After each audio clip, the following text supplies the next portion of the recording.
ابو بردہ نے بیان کیا، انہوں نے اپنے والد ابو موسیٰ اشعری رضی اللہ عنہ سے سنا کہ نبی کریم صلی اللہ علیہ وسلم نے فرمایا، 3 طرح کے آدمی ایسے ہیں جنہیں دگنا ثواب ملتا ہے۔ اول وہ شخص جس کی کوئی لونڈی ہو، وہ اسے تعلیم دے اور تعلیم دینے میں اچھا طریقہ اختیار کرے، اسے ادب سکھائے اور اس میں اچھے طریقے سے کام لے، پھر اسے آزاد کر کے اس سے شادی کر لے تو اسے دوہرا اجر ملے گا۔ دوسرا وہ مومن جو اہل کتاب میں سے ہو کہ پہلے اپنے نبی پر ایمان لایا تھا، پھر نبی کریم صلی اللہ علیہ وسلم پر بھی ایمان لایا تو اسے بھی دوہرا اجر ملے گا۔ تیسرا وہ غلام جو اللہ تعالیٰ کے حقوق کی بھی ادائیگی کرتا ہے اور اپنے آقا کے ساتھ بھی بھلائی کرتا ہے۔ اس کے بعد شعبی راوی حدیث نے کہا کہ میں نے تمہیں یہ حدیث بلا کسی محنت و مشقت کے دے دی ہے۔ ایک زمانہ وہ بھی تھا جب اس سے بھی کم حدیث کے لیے مدینہ منورہ تک کا سفر کرنا پڑتا تھا۔ صحیح بخاری حدیث نمبر 3011۔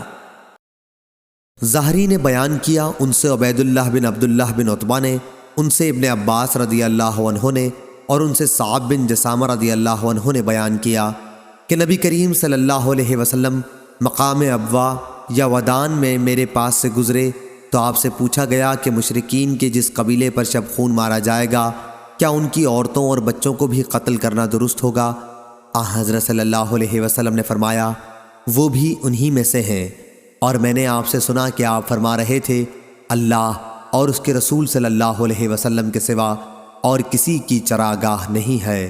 صحیح بخاری حدیث نمبر 3012۔ سابقہ سند کے ساتھ زہری سے روایت ہے کہ انہوں نے عبید اللہ سے سنا بواسطہ ابن عباس رضی اللہ عنہ، اور ان سے صعب رضی اللہ عنہ نے بیان کیا اور صرف زراری بچوں کا ذکر کیا۔ سفیان نے کہا کہ عمرو ہم سے حدیث بیان کرتے تھے، ان سے ابن شہاب نبی کریم صلی اللہ علیہ وسلم سے۔ سفیان نے بیان کیا کہ پھر ہم نے حدیث خود زہری ابن شہاب سے سنی، انہوں نے بیان کیا کہ مجھے عبید اللہ نے خبر دی، انہیں ابن عباس رضی اللہ عنہ نے اور انہیں صعب نے، کیا حضرت صلی اللہ علیہ وسلم نے فرمایا مشرکین کی عورتوں اور بچوں کے متعلق کہ وہ بھی انہی میں سے ہیں۔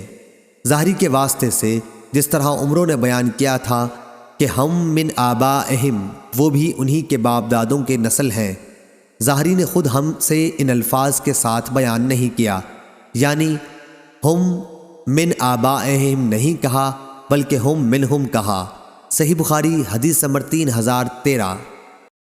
لیث نے خبر دی، انہیں نافع نے اور انہیں عبداللہ رضی اللہ عنہ نے خبر دی کہ نبی کریم صلی اللہ علیہ وسلم کے ایک غزوہ فتح میں ایک عورت مقتول پائی گئی تو حضرت صلی اللہ علیہ وسلم نے عورتوں اور بچوں کے قتل پر انکار کا اظہار فرمایا۔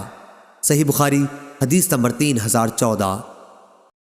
اسحاق بن ابراہیم نے بیان کیا، کہا کہ میں نے ابو اسامہ سے پوچھا، کیا عبید اللہ نے آپ سے یہ حدیث بیان کی ہے کہ ان سے نافع نے اور ان سے عبداللہ بن عمر رضی اللہ عنہ نے کہ ایک عورت رسول اللہ صلی اللہ علیہ وسلم کے زمانے میں کسی غزوے میں مقتول پائی گئی تو نبی کریم صلی اللہ علیہ وسلم نے عورتوں اور بچوں کے قتل سے منع فرمایا تو انہوں نے اس کا اقرار کیا۔ صحیح بخاری حدیث نمبر 3015۔